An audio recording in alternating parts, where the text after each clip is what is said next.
This is Dabu7. Some updated information in regards to the water down here in Texas. We are now hearing that samples being taken in Texas of the floodwater are showing very high levels of E. coli and coliform. Now, both of these are being detected in the waters that are floating around in the streets. They've tested the drinking water and then the floodwater.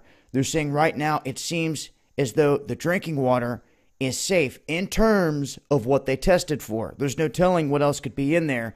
If they only tested for a few things, well, then that leaves all the other things out there that could possibly be in the water. They could possibly still be there. They did not test for everything.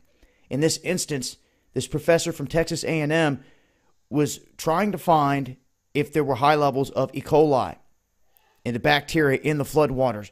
What they come to find out is that there is sewage runoff in these waters. There are all types of different things lurking in these waters.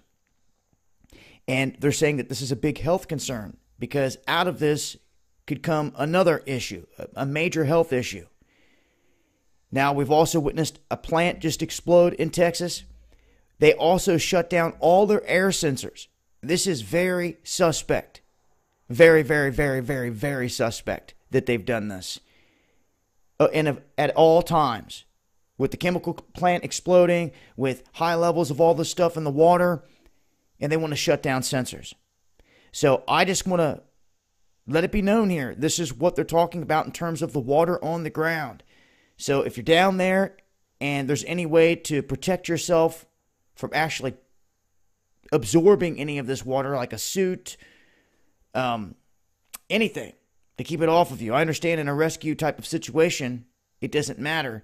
But if at all possible, if you can, avoid these waters, especially swimming in them, getting any in your mouth, ears, eyes, anything like that.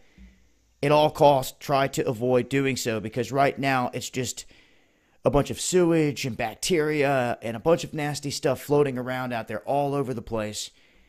And at this point, they're confirming high levels. So I'll continue to update with more info as I come across it. I'll leave a link below. It's been Dabu7.